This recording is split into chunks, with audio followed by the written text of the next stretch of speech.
नमस्कार दोस्तों, मैं प्रशांत और एक बार फिर से स्वागत है आपका इस YouTube चैनल में, जिसके माध्यम से उत्तराखंड की बहुत जितनी भी महत्वपूर्ण सांस्कृतिक और धार्मिक स्थान है, इमारतें हैं, मंदिर है, नौले हैं, किले हैं, उन सबको आप सबके सामने लाने की कोशिश की जा रही है।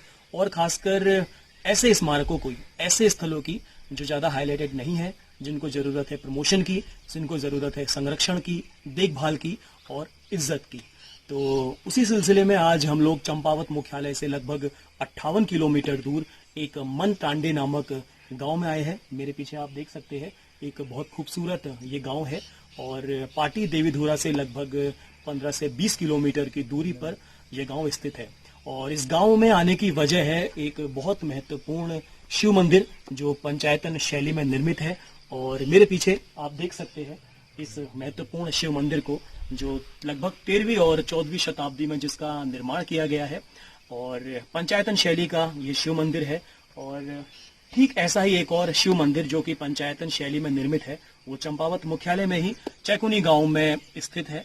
सेम उसी प्रकार का हूबहू वैसा ही ये मंदिर आप यहाँ पे भी देख सकते हैं।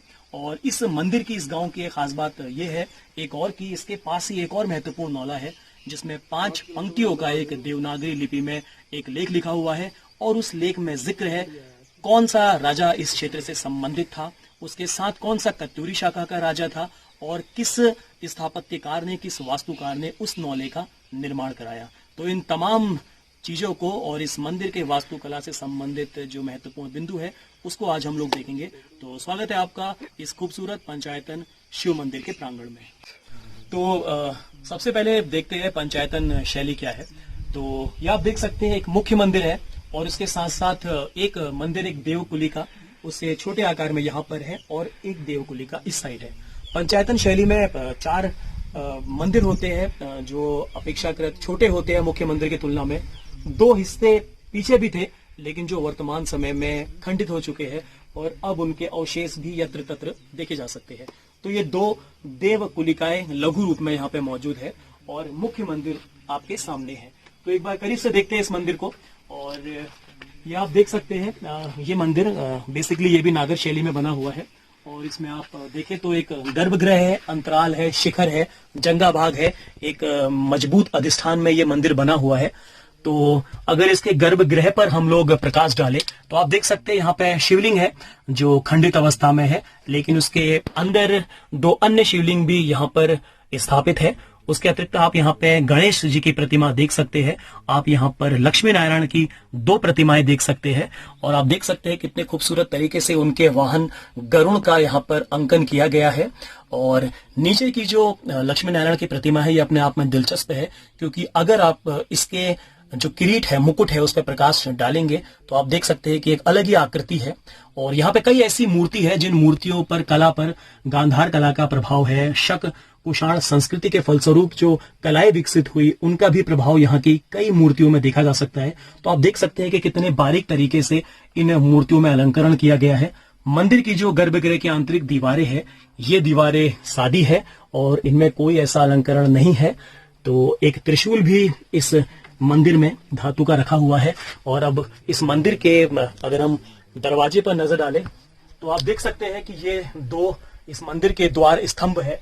3 शाखा युक्त ये है, 1 शाखा, 2 शाखा, 3 शाखा, त्रिशाखा से युक्त ये दरवाजे है। और इन दरवाजे में आप देख सकते हैं ये द्वारपाल की मूर्तियां बनी हुई है जिनके हाथ में जो है हथियार है, अस्त्र है। और जो इसका बेस है ये उदुम्बुर इसको बोला जाता है। इसमें देख सकते हैं आप ये पत्र, पुष्प, लताओं, इनका बारीकी से अंकन किया गया है। जो ये प्रवेश द्वार का ललाट बिंब है, इसमें आप देख सकते हैं यहाँ पे क्लोजअप में यहाँ पे गणेश जी की ये आकृति यहाँ पे बनी हुई है। और ऊपर वाली जो पट्टी है द्वार की, इसमें आप देख सकते हैं 1 2 3 4 5 6 7 8 9 नवग्रहों का बड़ी खूबसूरती के साथ इसमें अंकन किया गया है। तो ये था इसका गर्भगृह और अंतराल और इसके प्रवेश द्वार का हिस्सा, और बहुत बारीक तरीके से जिसमें जो है चीजों को अलंकृत किया गया है, बनाया गया है। तो अब हम देखते हैं मंदिर का शिखर भाग। ये मंदिर भी बेसिकली उत्तर भारत की जो नागर शैली थी उस शैली में ये मंदिर बना हुआ है। और इस मंदिर के आप शिखर भाग को देखेंगे तो त्रिरथ रेखा शिखर के डिज़ाइन में ये मंदिर बना हुआ है। और इस मंदिर में सबसे ऊपर आप देख सकते हैं एक कलश है, जो एक खास विशेषता है यहाँ के मंदिरों के शिखर के सर्वोच्च भाग की।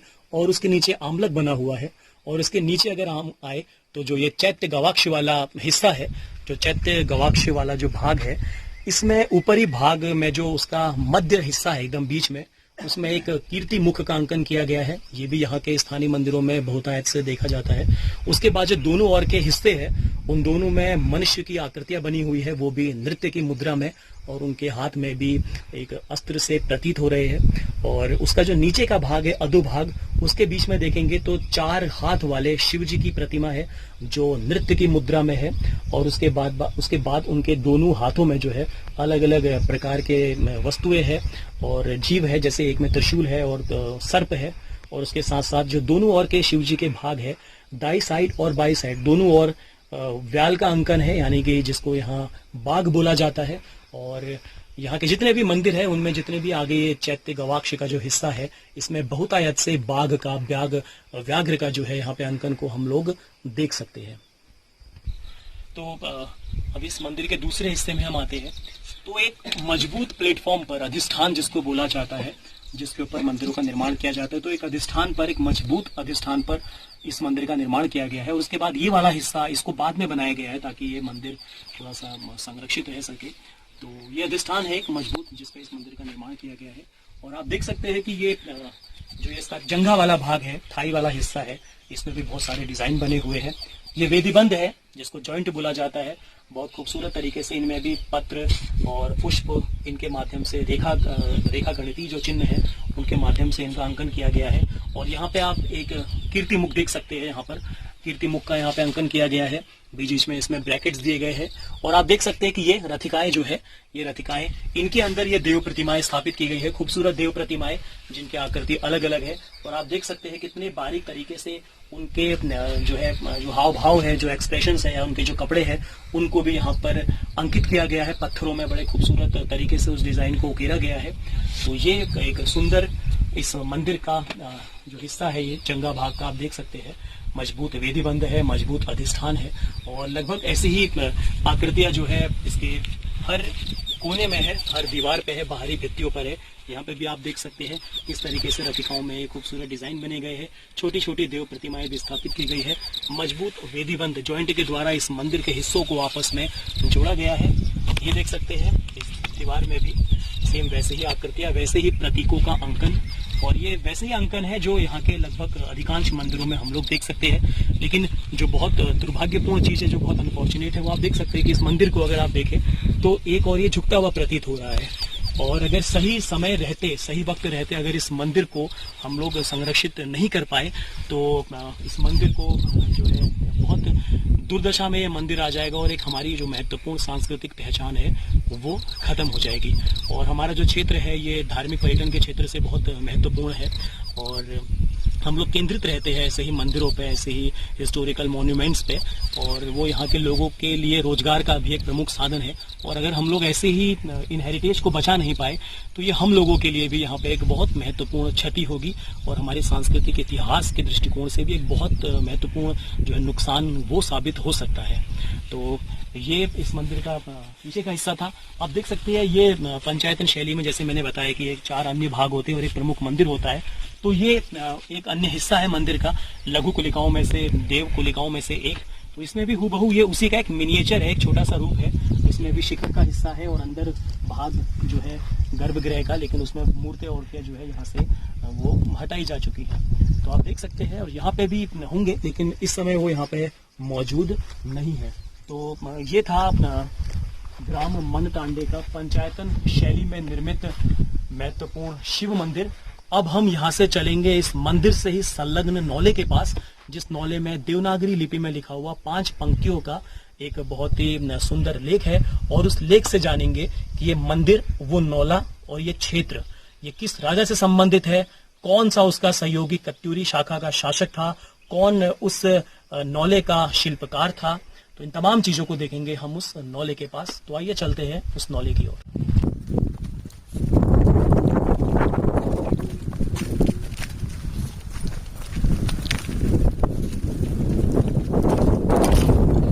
तो उस मंदिर से थोड़ी सी दूर पे ही वो नौला स्थित है। और जैसे पहले के वीडियो में भी हम लोग डिस्कस कर चुके हैं कि नौला अमूमन एक प्राकृतिक स्रोत होता है, एक सोर्स होता है पानी का। और पानी की धर्म के क्षेत्र में जो इम्पोर्टेंस है उसके कारण यहाँ पर स्पेशली ये पर्वतीय क्षेत्रों में नौले के ऊपर एक मंदिर नुमा आकृति बना दी जाती है और इस प्रकार वो एक नौले का स्वरूप ले लेता है।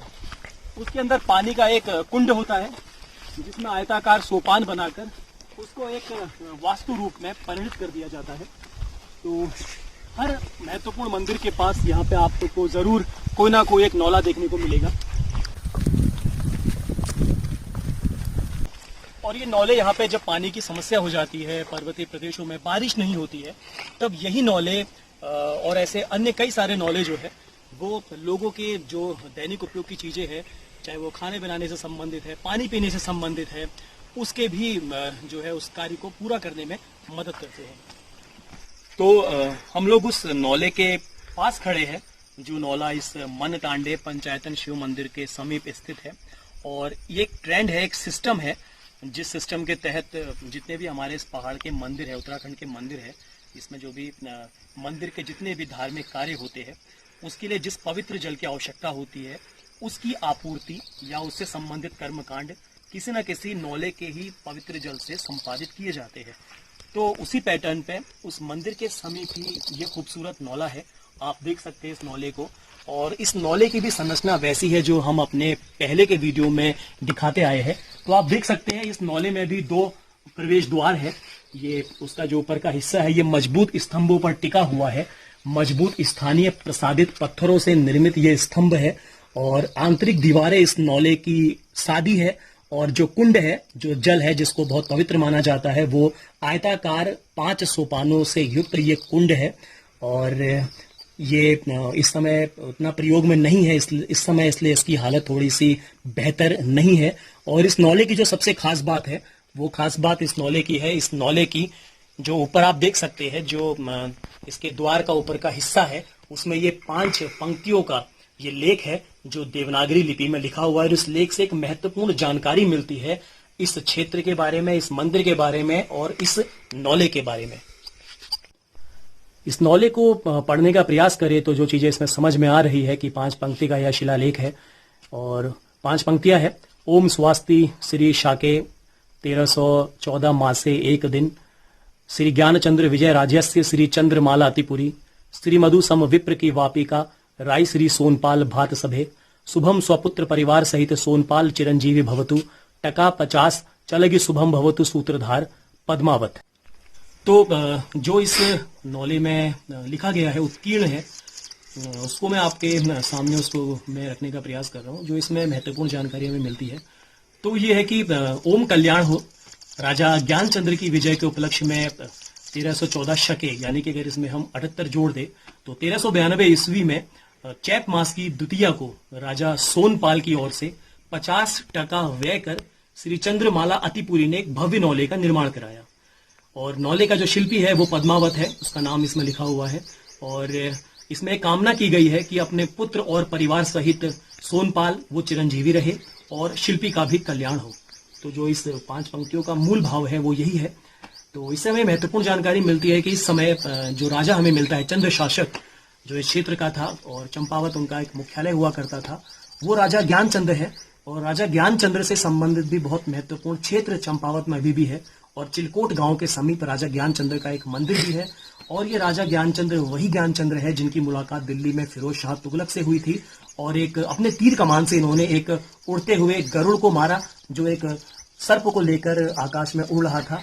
और तीर कमान से मारने के फलस्वरूप फिरोज शाह तुगलक ने ज्ञानचंद्र को गरुड़ की उपाधि दी, इसलिए उनको गरुड़ ज्ञानचंद्र भी कहा जाता है। और इसके साथ साथ इस लेख में एक और नाम मिलता है जो नाम है सोनपाल का। और सोनपाल के लिए इस लेख में राई शब्द का प्रयोग किया गया है। और राई ये अधिकतर जो है कत्यूरी शासकों के नामांत में लगते थे। तो इस बात की पूरी संभावना है कि जो ये सोनपाल नामक शासक का उल्लेख है ये कोई कत्यूरी शासक हो। और जिन्होंने एक प्रकार से इस नौले के निर्माण में प्रमुख भूमिका निभाई, उनका नाम श्री चंद्रमाला अतिपुरी मिलता है। और जिस स्थापत्यकार ने, जिस वास्तुकार ने इस नौले का निर्माण कराया, वो शिल्पी पद्मावत था। तो ये महत्वपूर्ण जानकारी हमें इन नॉलेज से मिलती है। तो ऐसे बहुत सारे लेख, ऐसे ही लेख अलग अलग लिपियों में हमारे चंपावत क्षेत्र में मौजूद है, चाहे वो डुंगरा सेठी का नाग नौला हो, उसके अतिरिक्त चंपावत में ही चैकुनी बोरा का पंचायतन शिव मंदिर है, उसकी दीवार में भी नौला है। इसके अतिरिक्त जूप में जो शिव मंदिर है उसकी दीवार में भी नौला है। बालेश्वर मंदिर के कैंपस में जो घंटे हैं उसमें नौले हैं। नागनाथ मंदिर के जो कैंपस है उसमें जो घंटे हैं उसमें जो है लेख है, उसकी दीवारों में लेख है। तो ज़रूरत होनी चाहिए कि ऐसी महत्वपूर्ण चीज़ों को संरक्षित करने की, इनकी देखभाल करने की, ताकि किसी भी प्रकार के ऐतिहासिक ज्ञान से हम लोग वंचित ना हो पाए। तो इस मंदिर में जलकुंड के पीछे की तरफ जो भित्ति है, दीवार है, उसमें एक विष्णु भगवान की प्रतिमा स्थापित की गई है।